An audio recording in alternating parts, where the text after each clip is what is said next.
While you're on this spiritual journey, there's always a feeling that there is a me. I am on this journey and I'm on this path. I have to achieve something. I don't know if I can achieve it or not achieve it, but I'm going to go for it, or I may give up. The biggest problem that we have in the spiritual journey is the notion that there is an I that is on the journey. Now, what I mean by that is not necessarily the I of awareness, but the me and mine that's normally associated with the body and the mind. So, when we are invested in this body and in this mind, when we identify with it completely, then it's very difficult for us to really rest in awareness, really to be in that boundless, peaceful awareness.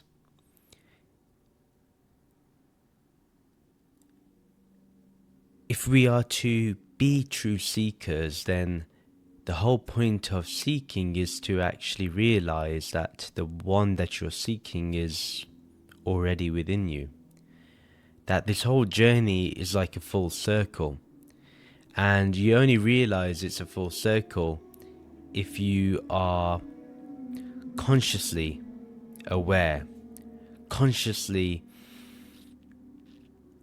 and acutely aware, I would say.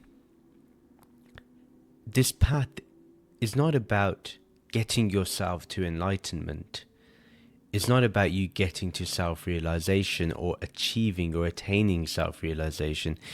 It's actually realizing that there was only the self to begin with. There was never a me or a mind. There was never a body and a mind. There was never a name and a form.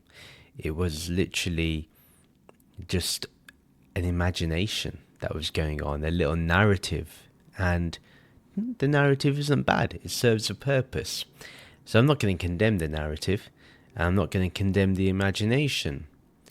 But you see, to truly be a seeker, you really have to allow yourself to remove all aspect of your existence. Meaning that you don't seek with memory, you seek with the freshness of the moment. You seek with the understanding of what is here right now. You can be happy right now by simply dissolving. In fact, let's say very simply, let yourself dissolve. Let yourself dissolve to awareness, to pure consciousness, to Brahman, to this Nirankar, this pure formless awareness. Just dissolve yourself away. And you see, in this dissolving, you're actually solving life's biggest question, life's biggest purpose, and that is to realize who you really are. You see, we can even bring up the notion that, oh well, if I'm not the body and mind, then I must be a soul. Well, what is the soul? The soul is none other than God itself. Even if you say it's a part of God, even then, that's still God.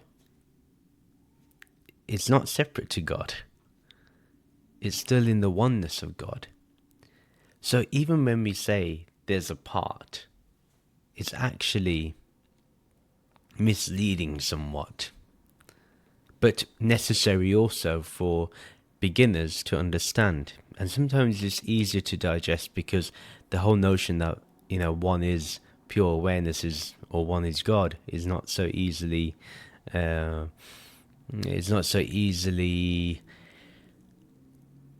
accepted or understood. And the dangerous aspect is that it can become the ego. So let yourself dissolve. Don't let there be a notion of yourself. And what I mean by this is like, yes, in the actions we do, remember, we're not the doer. So your awareness, the body is doing, the mind is doing the thinking. You're not. You're just simply the awareness where all that is arising. And you're just simply the witness consciousness of that. You're the witness of that. That's it. And that is what is meant to live as the formless. And ultimately, that's how we are to live. We are to live with that understanding that we are formless, and then anything we say or we do is coming from a place of consciousness, coming from a deeper place. It's not necessarily just something we say on a whim. See, the biggest thing to understand in this journey is that if you still have some sort of desire, even for enlightenment or whatever, or you think you can surrender in this moment and you desire to surrender, see, when you're desiring, it's only delaying to be what you are right now. A lot of people say that they just surrender to God and let God do everything. But we can't actually do that. Because, you see, the moment we say this, we are performing an action. So this whole let yourself dissolve or let yourself surrender is not an action. It's a relaxation. It's just a recognition of what is and what is here right now. And when you speak from that place, when your actions are done from that place, when your intentions are from that place, then that place is full of peace, calmness, beauty. See, beauty is a big thing. It comes from grace. And that is the way you can be a fruitful seeker. Now, the reason why I say a seeker is because even if you find the very thing you're looking for, being a seeker just keeps you humble. Because the moment you say, oh, well, I'm enlightened, or I'm self-realized, then the question will naturally arise, well, who is saying that I'm self-realized? Because surely will Brahman or pure consciousness say, hey, I'm enlightened, or hey, I'm self-realized? Like, that wouldn't happen. Like, that'd be weird. Like, think about it logically. If you are this pure formless awareness, how can that ever declare itself as enlightened? Yes, again, for the sake of the world, to understand that things are put into boxes and there are differences, for sure. But ultimately, an enlightened person doesn't have to say that, because again, let yourself dissolve. Let all your concepts dissolve away. Let all your desires dissolve away.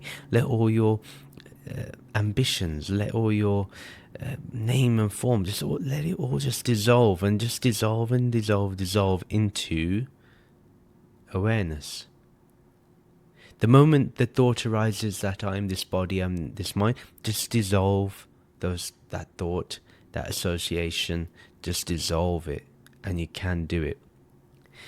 And that is, and welcome to the Bearded Mystic Podcast. I'm your host, Rahul N Singh, and ultimately that's what I have to say, because it's a podcast. But I found the most amount of happiness, or happiness arises when one just rests into pure awareness, pure formlessness. And when one does that, there's bliss, there's peace, there's contentment. There's nothing more that you want or desire. You're just complete in this moment, and it's only this moment that's really eternal here. And it will always be eternal. It will always be timeless, boundless. There's no beginning or end to it. It doesn't start and it doesn't finish. Just understand that that's what it is. So that's the end of the episode. See you in the next one. Take care. Namaste.